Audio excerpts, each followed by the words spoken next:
Assalamualaikum warahmatullahi wabarakatuh. Kembali lagi bersama Bu Guru di pelajaran Pendidikan Agama Islam dan Budi Pekerti kelas 4. Sebelum belajar, alangkah baiknya kita berdoa terlebih dahulu. Berdoa mulai. Bismillahirrahmanirrahim. Rabbi zidni ilma warzuqni fahma. Artinya, ya Allah, berilah aku ilmu dan berilah aku pemahaman. Pelajaran ketujuh dengan tema beriman kepada malaikat Allah. Pada bagian ini kita akan belajar tentang makna beriman kepada malaikat Allah Subhanahu wa Ta'ala dan mengenal sifat-sifat malaikat. Kita mulai ya.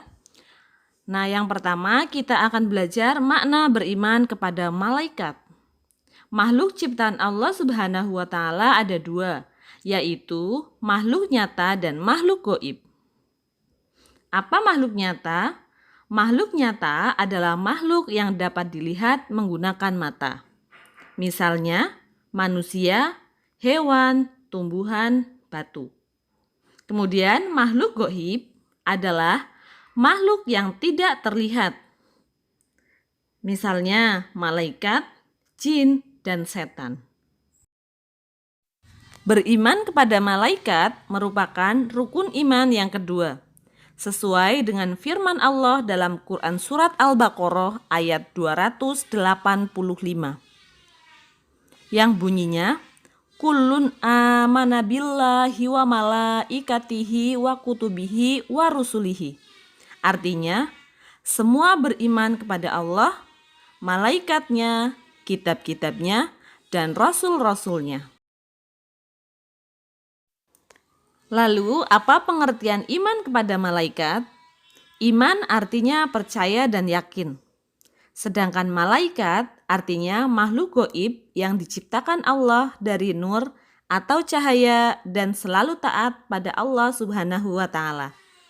Jadi, beriman kepada malaikat artinya mempercayai dan meyakini dengan adanya malaikat-malaikat yang senantiasa taat dan menjalankan perintah Allah Subhanahu wa Ta'ala.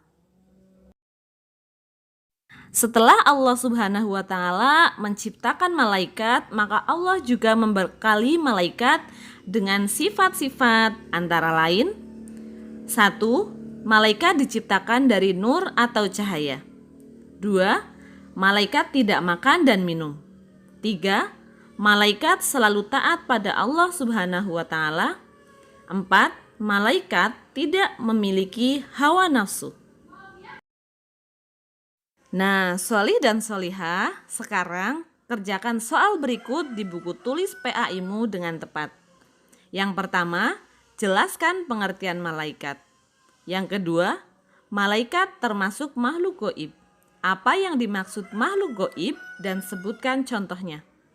3. Mengapa kita harus beriman kepada malaikat? 4. Sebutkan 3 sifat malaikat. 5. Mengapa kita harus berhati-hati dalam berbuat sesuatu? Selamat belajar.